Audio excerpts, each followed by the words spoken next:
with speed. Why? Because the channel is not built on with walls like the Suez Canal has walls, because it is cutting through land, so you will have a wall. Panama Canal will have a wall. You know exactly where the channel is. But in the case of Setu Samudram, you cannot tell where the channel is because it's underwater. So you need a pilot to take the ship. So the ship will come, stop, then your pilot will have to come, hopefully he's not on strike on that day, and then he will tag it along and take it across. It will go in so slow speed, it will be only 4, so the sailing will be very, very little. Therefore, ships coming from Mauritius, and this is there in my book, they will prefer to go around Sri Lanka to Calcutta rather than go through Setu Samudram project. So where is these numbers? They say 8,000 ships will use Setu Samudram project. In my opinion, not more than 500. And therefore, if you use 500 and calculate the tariff given on their numbers, the country will lose 300 crores per year from the very first year, and by the 5th year it will rise to 1,000 crores, minus it will be. And not only that, this is an underestimate, because this channel, you see, will have to be dredged every month, every week, some people say, because the ocean will bring mud and put it again in the channel, so you have to again go and take the mud out so that the thing is clear. And Balu's son has a dredging company, so he will get permanent employment in dredging. The dredging operations will go on taking place. So this is a pure loot that has taken place. This has no economic basis whatsoever. Leave aside the environment basis, leave aside the national security basis. All this, I'm saying on economics of it and the illegality of it, this project cannot be sustained. So what I would like to say therefore is that I am pretty sure that this project will not see the light of day. It's gone back to the drawing board. By the time it comes, there will be general elections, there will be total sea change that will take place. I don't think anybody is going to do it. In any case, even if they wanted to break it, now they can't break it, because it's an accepted principle that this will be a criminal violation. The courts will never be. In my opinion, why they gave me an ex parte order is they became convinced. The court became convinced that this is an illegal project, and therefore they didn't want to hurt the feelings of government, and they said, go back to the drawing board and come back with new proposals. And therefore I am not anymore worried that the Rama Setu is going to be a problem. Karunanidhi's whole mentality has been always to rubbish Ram's name. He says, which Ram Setu, which engineering college he got a degree? So I said, I recently asked him, because he fell sick, so he was admitted to Ramchandra Medical Hospital. So I asked him, publicly, that when did Ramchandraji get an MD to treat you in Ramchandra Medical College? So this mentality is a pure hatred for Ram. Where it politically suits him, he is not worried about using it for his benefit.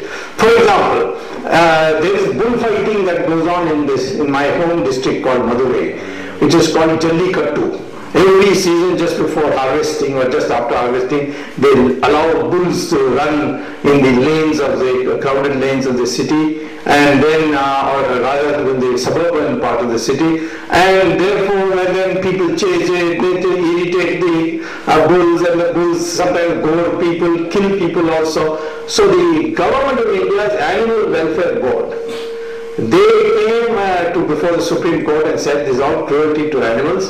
Put a ban on this game called Jallikattu. So the Supreme Court gave a ban. Gave a stay. Said no.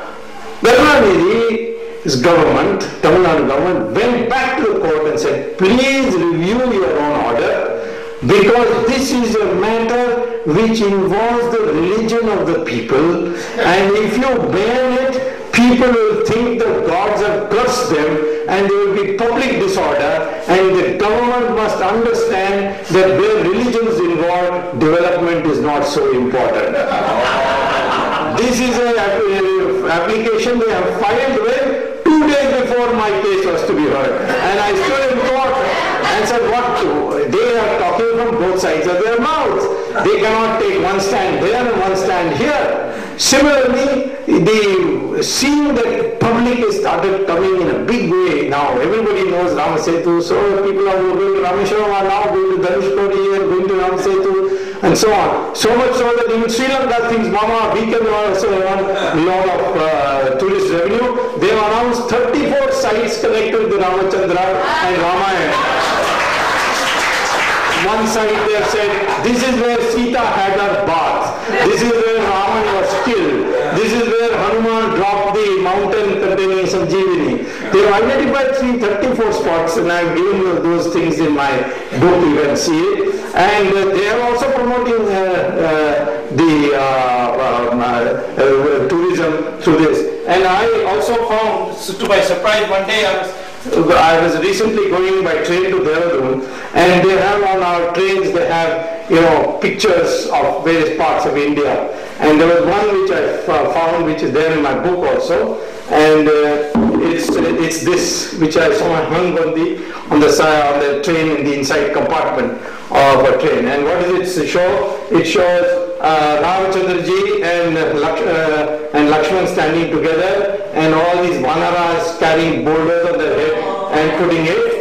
And the top it says, listen to the waves telling their stories at Rameshwaram. That's what the top says.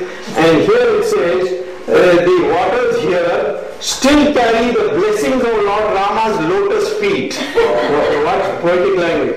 Because this is where the monkey army crossed over to Lanka to rescue Sita. Visit Rameshwaram in Tamil Nadu, India, issued by Tamil Nadu Tourism Development Corporation.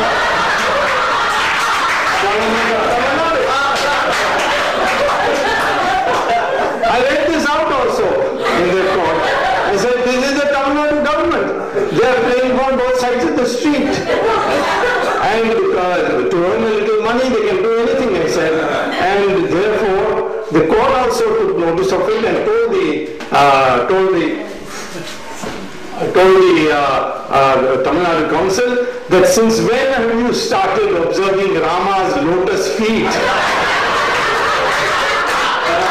So, therefore, in my opinion, all this is part of a political game which they have played. I am not in any politics. I certainly would say, even if this project was economically profitable, I still oppose it, because Rama Setu cannot be touched. And by the law it cannot be touched, and it's a question of sentiment. And this has been proved by a massive rally held by Vishwa Parishad on 30th December in Delhi, where 10 lakh people came. They all came on their own, highly disciplined. In fact, Sridharan of the Delhi Metro told me that it is the day when we earned 12 lakh rupees in our tariff from Delhi Metro, because all these people came, bought a ticket, and they went by train. I have never seen such dedication.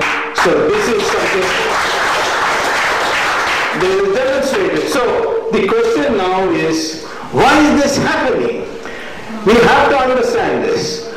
Recently, Ashok Singh told me that why don't you take interest in Ram Janmabhoomi also? I think maybe I'll have to go back to law school and take a law degree. But you see there also, there is a constitutional bench judgment which says, and this is headed by a Muslim, namely Justice Ahmadi, and this constitutional bench says that masjid is not an essential part of Islam. Masjid is a convenience for reading namaz. Namaz can be read anywhere. Therefore, government can acquire a masjid for public purposes. This is there in the judgment 1994, Ismail Faruqi versus the government of India. Now, when that is the position, why shouldn't the government of India acquire the masjid in Varanasi, in Vrindavan, and in Ayodhya, and say that for public purpose, Varanasi will